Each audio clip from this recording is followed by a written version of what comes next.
Hello everyone, welcome to another episode of Current Affairs MCQ. Let us begin with the previous day's question. With reference to women in agriculture in India, consider the following statements. 1.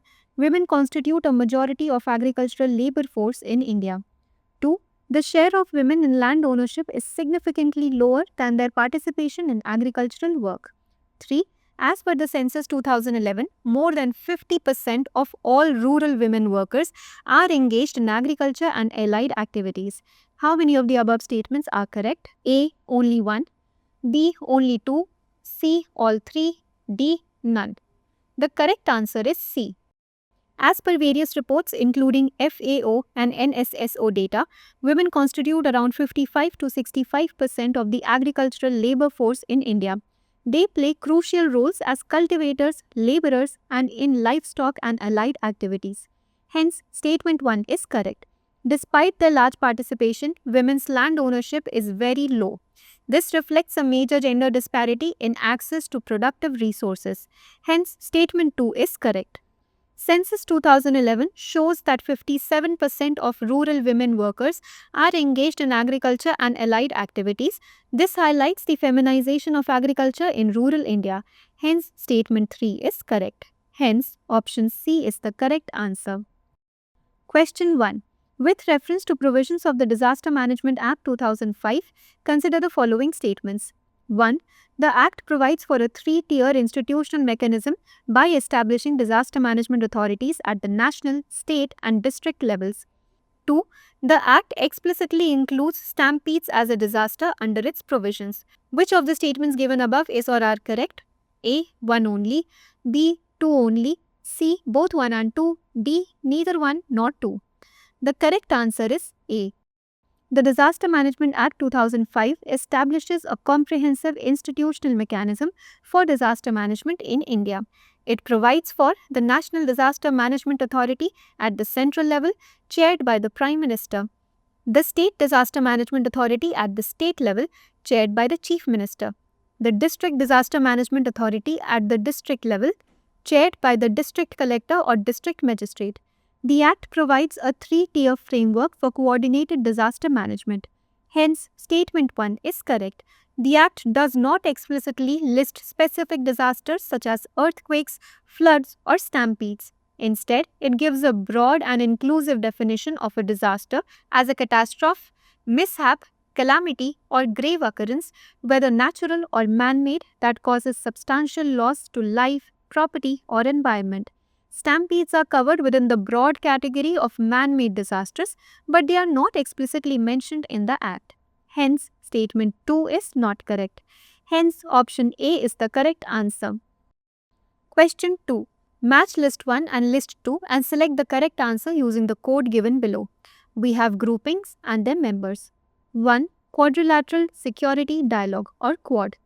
India, USA, Japan, Australia. 2. I2U2 Initiative. India, Israel, USA, UK. 3. South Asian Association for Regional Cooperation or SAARC. Afghanistan, Bangladesh, Bhutan, India, Maldives, Nepal, Pakistan and Sri Lanka. How many of the pairs given above is or are correctly matched? A. Only 1. B. Only 2. C. All 3. D. None. The correct answer is B. Quad. India, USA, Japan, Australia, established as an informal forum in 2007, revived in 2017, focuses on a free, open and rules-based Indo-Pacific. Cooperation areas, maritime security, supply chains, emerging technologies. Hence, pair 1 is correctly matched. I2U2, India, Israel, USA, UAE. Launched in 2021-2022, also called West Asian Quad. Aims at food security, clean energy, water and technology collaboration. Members are India, Israel, USA and UAE.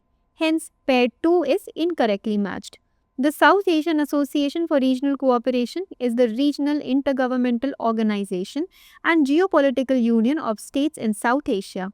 Its member states are Afghanistan, Bangladesh, Bhutan, India, Maldives, Nepal, Pakistan and Sri Lanka.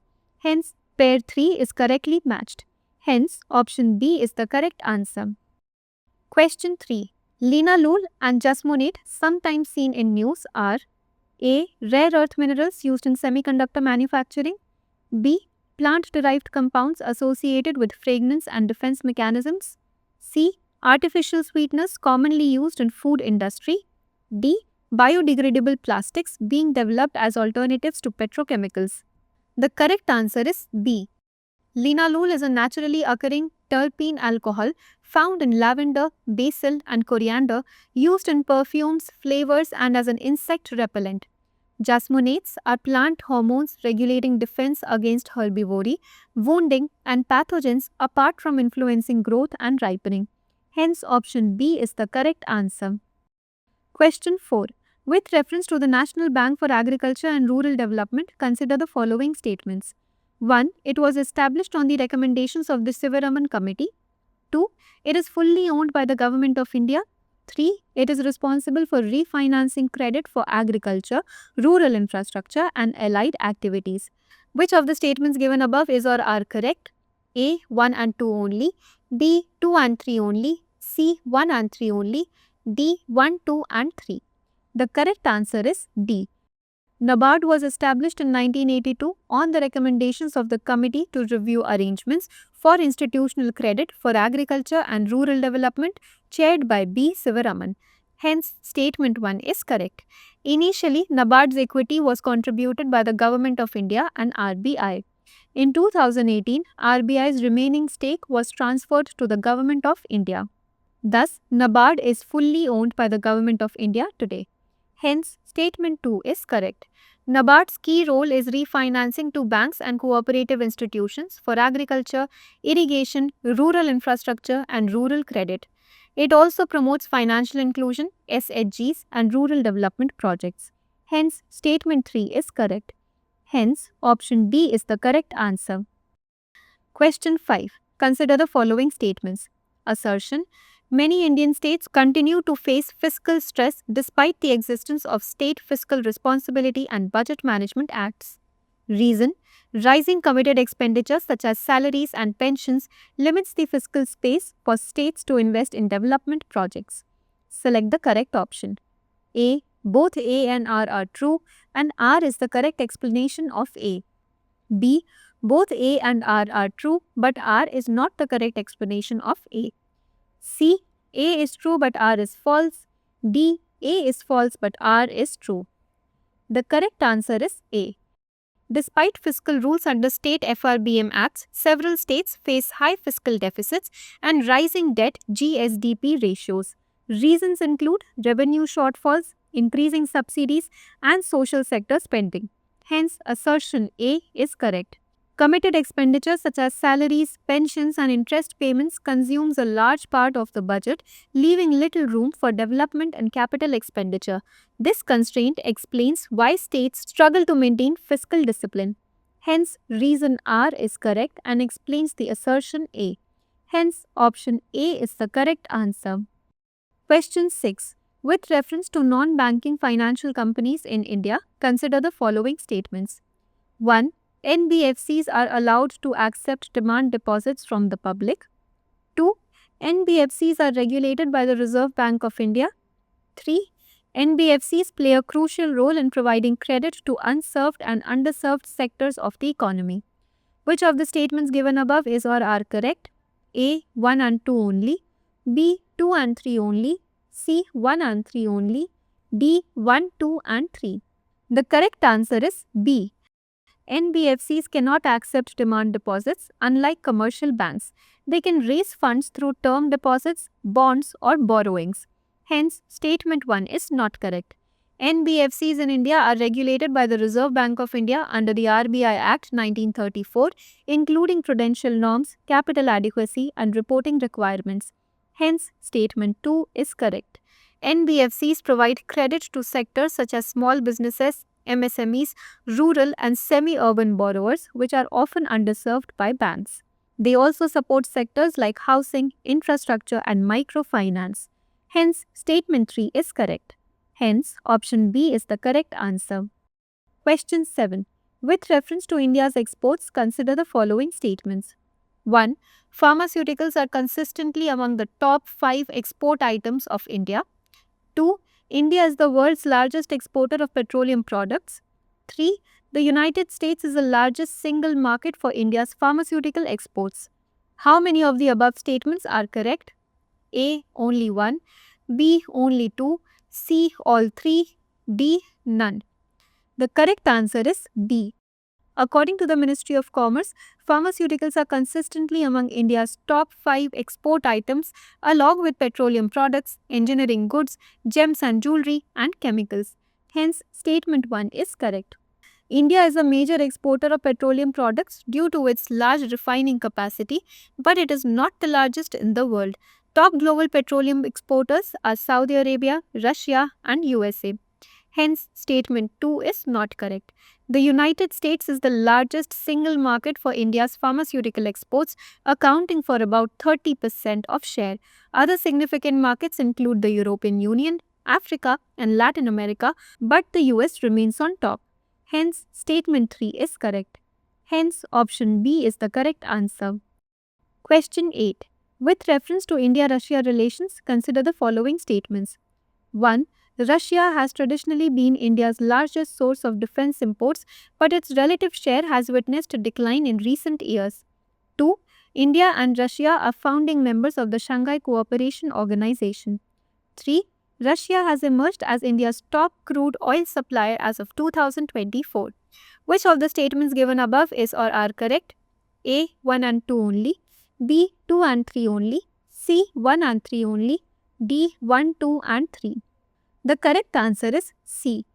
For decades, Russia has been India's largest supplier of defense equipment, ranging from fighter jets and tanks to submarines. In recent years, however, India has diversified its defense imports to the USA, France, and Israel, which has reduced Russia's overall share, though it still remains significant. Hence, statement 1 is correct. The Shanghai Cooperation Organization was founded in 2001 by China, Russia, Kazakhstan, Kyrgyzstan, Tajikistan, and Uzbekistan. India joined later in 2017 along with Pakistan. Therefore, India is not a founding member. Hence, statement 2 is not correct.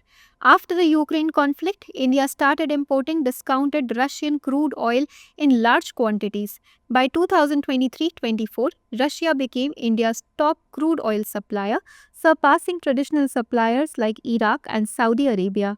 Hence, statement 3 is correct. Hence, option C is the correct answer. Question 9.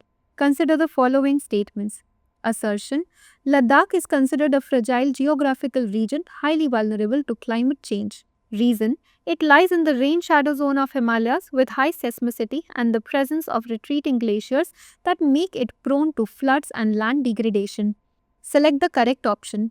A. Both A and R are true, and R is the correct explanation of A. B. Both A and R are true, but R is not the correct explanation of A. C. A is true but R is false. D. A is false but R is true. The correct answer is A. Ladakh's geography is fragile due to its arid climate, glacial retreat, seismic vulnerability, and limited vegetation cover. These factors make it highly sensitive to small climatic changes. Hence, A is true. The region lies in the rain shadow of Great Himalayas, receiving very little rainfall. It falls under seismic zones 4 and 5, making it earthquake-prone. Rapid glacial retreat creates risks of glacial lake outburst floods, soil erosion, and desertification. Hence, R is also true. Since R correctly explains why Ladakh is fragile, the correct option is A. Question 10. With reference to South-South cooperation, consider the following statements. 1. The idea of South-South cooperation gained institutional momentum through the Buenos Aires Plan of Action 1978. 2.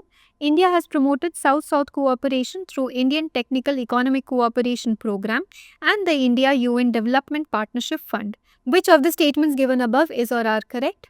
A. 1 only. B. 2 only. C. Both 1 and 2. D. None. The correct answer is C.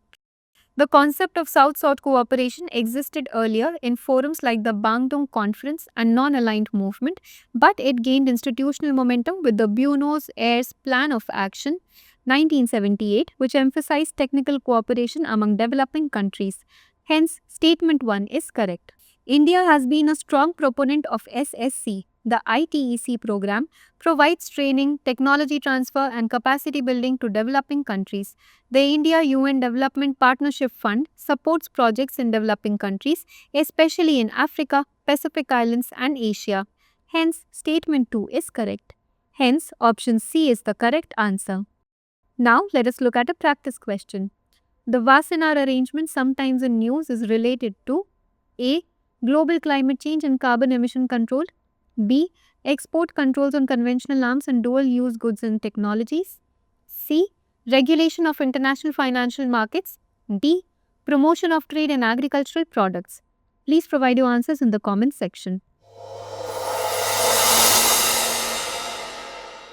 For more informative content, like, share and subscribe, and do not forget to press the bell icon to get the notifications.